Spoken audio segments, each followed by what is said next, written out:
విభజనపై నాయకులు నాటకాలాడుతున్నారని, ఒకవేళ కట్టుబడి ఉంటే స్పష్టమైన వైఖరి చెప్పాలని సిపిఎం రాష్ట్ర కార్యదర్శి రాఘవులు డిమాండ్ చేశారు.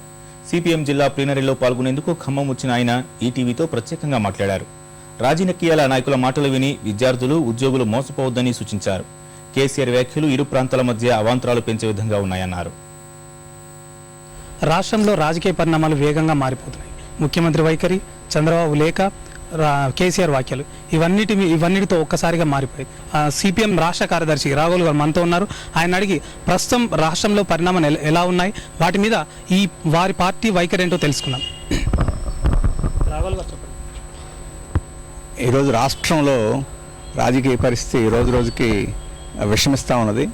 ఈ పార్టీల నాయకులందరూ ఈరోజు ఒక నాటకాలు ఆడుతున్నారు. వారి నాటకాలు ఇంకా కట్టిపెట్టడం మంచిది.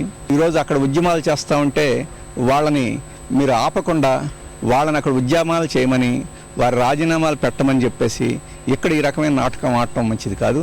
కానీ రాజకీయ పార్టీల నాయకుల యొక్క మాటలు విని మోసపోయి వారు ఆందోళన ఉద్యమాలు చేస్తే వారికి ఆశాభంగం కలుగుద్ది.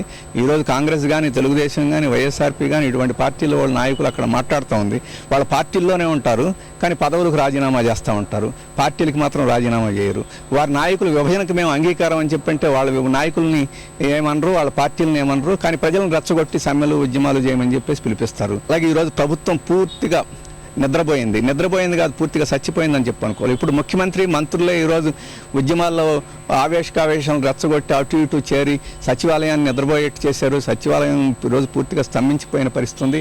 వారు పరిపాలన చేయదలుచుకుంటే పదవుల్లో, కుర్చీల్లో ఉండండి. మీరు పరిపాలన చేయదలుచుకోకపోతే దిగిపోయి ఇంకెవరైనా పరిపాలన చేసే వాళ్ళని ఉండి. ముఖ్యమంత్రి ఎందుకు ఆ పదవిని పట్టుకుని వేళ్లాడుతున్నాడో చెప్పాలి. 10 రోజుల క్రితమే ఈరోజు ఈ విభజన జరుగుద్దని చెప్పేసి వాళ్ళందరికీ స్పష్టంగా చెప్పి కేంద్ర ప్రభుత్వం ప్రకటిస్తే అప్పుడు దాకా నిద్రపోయి ఈరోజు గంభీరంగా రంకెలు వేయడం అంటే అది మోసం చేయడానికి పూనుకోవడం, లేకపోతే 10 రోజుల నుంచి అసలు ఏమి తెలియకుండా తెలివి తక్కువతనంగా వ్యవహరించడం అని చెప్పేసి పరిస్థితి ఉన్నది. కేసీఆర్ రెచ్చగొట్టుడు మాటలు మాట్లాడుతున్నాడు.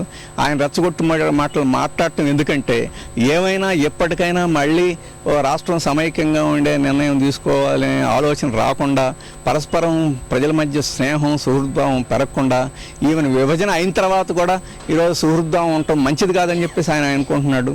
చంద్రబాబు లేక దాని వెనుక ఆంతర్యం ఎలాంటిదో మనం ఎలా అర్థం చేసుకోవచ్చు? దానికి ఆంతర్యం ఏమి లేదు, గందరగోళమే. ఆయనకి గందరగోళం ఉండాలా, లేకపోతే ప్రజలను గందరగోళం చేయాలని చెప్పేసి ఉండాలి. ఈరోజు తెలంగాణ ప్రత్యేక రాష్ట్రం ఏర్పడాలని చెప్పేసి తమ అభిప్రాయం అయితే దాన్ని స్పష్టంగా, ధైర్యంగా ప్రజల ముందు చెప్పి తన పార్టీ వాళ్ళందరినీ ఆ విధానానికి అనుగుణంగా ఇప్పుడు ఉద్యమాలు మానేయమని చెప్పాలి. ఏదో ఒకటి చెప్పడానికి ఏదో ఒక ఉత్తరం అవకాశవాదంతో రాస్తే ఉపయోగం లేదు. అందుకని ఆ రకమైన నాటకం ప్రధానమైన పార్టీల నుంచి రావడం మంచిది కాదని చెప్పేసి మేము చెప్పదలుచుకున్నాం. ఇప్పుడు ఉద్యమాలు కావచ్చు, లేదంటే పాలన స్తంభించడం కావచ్చు, లేదంటే ఈ వరదలు కావచ్చు. ఖమ్మం జిల్లాలో వరదలు తీవ్ర రూపం దాల్చినా కూడా అధికారులు కానీ, పాలకులను పట్టించుకున్న పాపన పోలేదు. ఇలాంటి స్థితిలో మీ పార్టీ తరఫున మీరు ఎలాంటి కార్యక్రమాలు, మీరు ఎలా వ్యవహరించబోతున్నారు? ఈరోజు ఖమ్మం జిల్లా గోదావరి వరదల మూలంగా గిరిజనులు, అలాగే రైతులు చాలా తీవ్రమైన ఇబ్బందులు పాలవుతున్నారు. పంటలు నాశనం కావడం కాదు, ఈరోజు అంటువ్యాధులు బాగా ప్రబలుతున్నాయని చెప్పేసి కూడా వార్తలు వస్తున్నాయి. ఎప్పటికే మా గిరిజన సంఘం మెడికల్ క్యాంపులు పెట్టడానికి వాటికి హైదరాబాద్, ఇతర నగరాల మందులు సేకరిస్తుంది. త్వరలోనే మెడికల్ క్యాంపులు పెడుతున్నాం.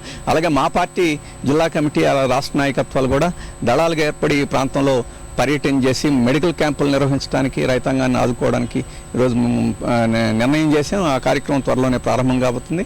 కూలీలకి, రైతులకి వెంటనే మేలు చేసే చర్యలు కూడా తీసుకోవాలని మేము డిమాండ్ చేస్తున్నాం. వాటన్నిటి కోసం త్వరలో కార్యక్రమం చేయబోతున్నాం. పాలకులు సైతం తమ వైఖరిని మార్చుకుని ప్రజా సమస్యలు పట్టించుకుని వాటిని తీర్చాల్సిన అవసరం ఉందని రాఘవులు గారు పేర్కొంటున్నారు. కెమెరామెన్ రామారావుతో శ్రీశైలం, ఈటీవీ న్యూస్, ఖమ్మం.